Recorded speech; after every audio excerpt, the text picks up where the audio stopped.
السلام عليكم ورحمة الله وبركاته. أهلا بكم، ازيكم وحشونا، عاملين ايه؟ يا رب تكونوا بخير. معكم أخوكم مصطفى من قناة مشروعات صغيرة وتربية الحمام. موضوع فيديو النهاردة هنتكلم عن معلومات عن الحمام اللاحم، وهنجاوب على أسئلة كتير من اللي الناس بتسألها، سواء الناس سألتنا أو ما سألتناش فيها، لكن هي أسئلة كل الناس بتسأل فيها، يعني الناس اللي هي مربتش الحمام اللاحم. أول حاجة لازم تعرف إن الحمام اللاحم حمام زي أي حمام. لو أنت بتعرف تربي حمام وتفرخ، فأنت هتعرف تربي الحمام اللاحم بكل سهولة جدا، لأنه هو كله حمام، كل حمام بياكل، كل حمام محتاج رعاية زي بعضه. ممكن الحمام اللاحم بيحتاج شوية حاجات زيادة شوية، يعني ايه هقول لك عليها دلوقتي. هندخل على طول على موضوع الفيديو. اللي بيسأل مثلا يقول لك ايه العين المناسبة لتربية الحمام اللاحم؟ مقاس كام في كام؟ اقل مقاس يا جماعة تربي فيه حمام لاحم في سلكات طبعا 60 في 60 ارتفاع 40، ده اقل شيء. يعني كل ما المقاس يكون اكبر يكون افضل كمان. في سلاكه برف زي دي بتكون ممتازه جدا للحمام اللاحم. ليه بقى؟ عشان لو الحمام لحم بيض على الزغاليل ما يبيضش في نفس الدور، الزغاليل تمشي. يعني مثلا لو دي الحمام ده معاه زغاليل اهوت، لو هو بيض دلوقتي هيبيض هنا في الطاجن الثاني ده. طيب ايه فايده بقى الرف الداخلي؟ بدل ممكن كده فايده الرف الداخلي، لو هو الزغاليل تحت كده نحط الطاجن الثاني فوق كده، عشان الزغاليل دي لما تكبر ما تروحش على البيض تبوظ البيض. دي فايدة الرف الداخلي. لو مش عايز الرف الداخلي مفيش مشكلة. طب هو السؤال بقى التاني، لازم ان انا احط الطاجن التاني لو ما عنديش سلاكة غير سلاكة دور واحد؟ لا، مش شرط يا غالي ان انت تحط طاجن تاني. لا، ممكن تشتغل بطاجن واحد. الحمام لو الزغاليل كبرت ممكن ينزل الزغاليل كده على الارض، طبعا لو هي كبيرة، لكن لو هي صغيرة ممكن يبيض عليها عادي. لكن طبعا الافضل انك تحط الطاجن، لو مش هيخسرك حاجه، لو بامكانك تحط الطاجن ده تاني حط الطاجن. سؤال كمان اللي بيسأل بيقول ايه وزن الزغاليل الحمام اللاحم؟ من 900 جرام ل 1200 جرام، ده الطبيعي او اللي هو متوسط الحجم. فيه اقل وفيه اكتر، فمش دايما ممكن يطلع زغاليل ضعيفه. كل ده هنشوفه، هنرجع له دلوقتي. برضه هنقول لك حسب الاهتمام والحاجات اللي انت بتعملها، ايه اللي انت ممكن ما تعملوش، وايه اللي ممكن يخلي الزغاليل تطلع اقل من كده، او انتاج الحمام ما يكونش زي ما انت متخيل يعني عندك، او ان الحمام ان انت تقول الراجل ده غشني واداني حمام مش كويس. لو انت جبت حمام من حد مضمون، طبعا السؤال ده بيجيني كتير، يقول لك انا جبت حمام من حد مشهور والحمام ما بيلحمش العش في العش، الحمام زغاليله ضعيفه. طبعا هتلاقي ناس كتير تقول لك الراجل ده غشك والحمام ده مش بيور وحاجات زي كده. لا، هتشوف دلوقتي الاجابات دي كلها. ما تنساش في النهايه ان هي حمامه ذبيح مش حمامه زينه. كل اللي يهمك فيها ان هي يعني تكون انتاجها سريع ويكون حجمها كويس. الناس كلها مشغوله بالسؤال ده، اللي يقول لك الحمام اللاحم بيلحم على كام يوم. طيب انا هقول لك الحكايه دي اختلفوا فيها كتير، واللي يقول لك انا الراجل غشني اللي بقى جايب من فلان مشهور وغشني.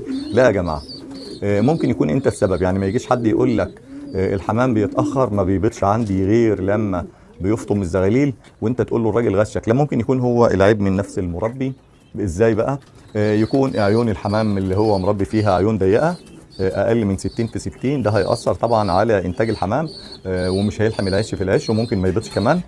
كلفه بتاعه الحمام اللي هو مش بيهتم بالكلفه، عنده شويه ذره في الارض، ذره صفراء او ذره بيضاء، اللي هي الذره الفلاحي بتاعتنا اللي بناكلها ونشويها ديت، يكون هو بياكل منها بس، او بياكل غله بس، او بياكل غله وعيش، فمش بيكلف الحمام حاجه، مش بيعطي الفيتامينات المطلوبه والاملاح المعدنيه والاحماض الامينيه، مش بيهتم بانه يعطي غسول كلوي ومنشط كبدي ومضاد سموم. الحاجات دي طبعا لازم تصرف على الحمام عشان يعطيك انتاج، لكن مش هتصرف على الحمام ما تستناش منه انتاج. الكلام ده عموما سواء للحمام اللاحم او غير الحمام اللاحم، كل الحمام ممكن يلحم معاك لو انت اهتميت بالحاجات اللي بنقول عليها دي. حاجه تانية كمان ممكن تخلي الحمام ما يبيضش عندك او ما يلحمش العش في العش، او انت اشتريت حمام من حد واتاخر عندك في البيض، ممكن تقول الراجل ده غشني. ازاي بقى؟ انت اشتريت جوزين من واحد مشهور وراجل ثقه زي ما حضرتك بتقول، والناس كلها بتشكر فيه. جيت انت حضرتك حطيت القصين في سلاكه زي كده، حطيتهم اسبوع، وبعد اسبوع جالك مزاجك تقول ايه، طيب اما اربيهم على السايب، رحت منزلهم على الارض كده حطيتهم اسبوع.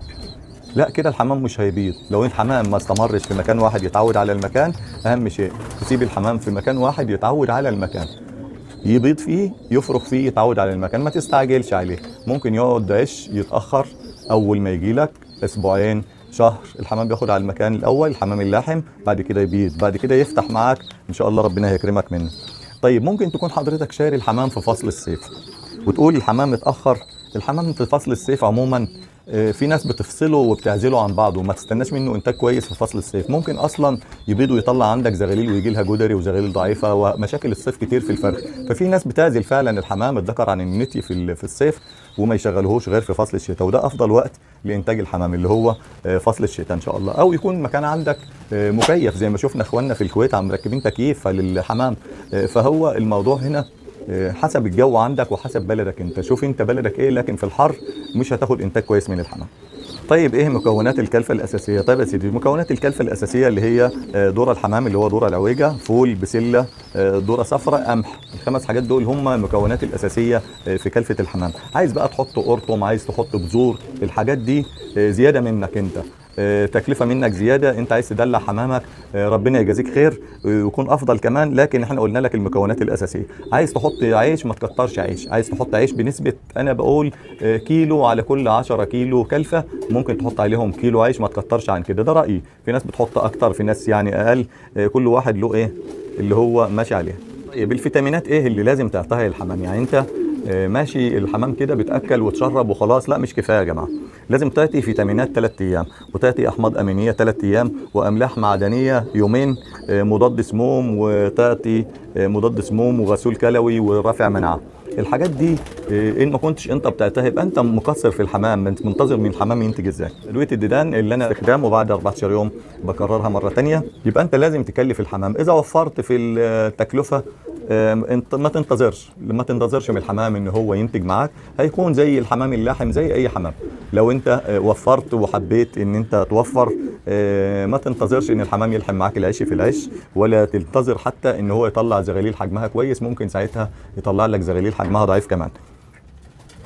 ولو انت موفر ما تعيبش في حمام حد، ممكن يكون العيب فيك انت وانت ما انتش عارف. دور عن السبب، بعد كده تسأل عن الحمام، شوف ايه السبب اللي مخلي الحمام عندك مش كويس، وبعد كده تسأل انت جايب الحمام منين. كان سؤال تاني بيقول لي الحمام اللاحم مريح. الحمام اللاحم ممكن يريح زيه زي اي حمام، وزي ما قلت لك قبل كده مرات كتير الحمام كله وكل انواع الحمام في ناس بتعزل الذكوره عن النتي في فصل الصيف عشان مشاكل الانتاج، بيريح دماغه يرجع الحمام تاني بيعزل. يعني مثلا السلكات كده يفضي الذكوره. انا طبعا لسه ما عملتش كده، لكن انا بفكر فعلا ان انا اعمل كده. بينزل الذكوره من السلكات ويسيب النتي مده شهرين ممكن 3 4 لحد ما يخلص موسم الحر عنده، يرجع تاني يرجع الذكر للنتايه، يكونوا مشتاقين اكتر، يبداوا يشتغلوا بكل كفاءتهم، بيعوضهم الفتره اللي هم ارتاحوا فيها، بيكونوا مرتاحين وعندهم اشتياق لبعض واشتياق للفرخ، فبيكون طبعا هتاخد منهم نتيجه احسن. سؤال تاني كمان بيقول ايه الافضل، نشتري شغال ولا نشتري شباب ولا نشتري زغاليل؟ طبعا لو انت اشتريت شغال بيكون السعر عالي، فانت طبعا بتفكر في الزغاليل او بتفكر في الحمام الشباب. ممكن تخاف تشتري حمام كبير يطلع حمام عجوز عند صاحبه. هقول لك على حاجات، كل حاجه وليها ميزه وليها عيبها. لو انت هتشتري حمام شغال من حد مضمون يكون اول شغله بس هو جربه، فانت هنا معاك ضمان ان انت شاري منه حمام شغال، فالمفروض انت شاري حمام شغال يبقى حمام شغال. لو الحمام جه عندك ما اشتغلش، هتقول للراجل الحمام ده ما اشتغلش، الذكر بيضه فارغ، النتايه ما بتبيضش، او النتايه بتبيض بيضه واحده. فهو ده الميزه ان انت اشتريت حمام شغال. لكن لو انت اشتريت حمام شباب، حمام اشتغل عندك طلع بيبيض بيضه واحده، طلع الذكر بيبيض بيض فارغ، ده مش ضمان، ما فيش ضمان على انتاجه، لان انت شاري شباب هو ما جربوش، ما يعرفش حاجه، ما يعرفش حاجه عن انتاجه. تمام، دي حاجه.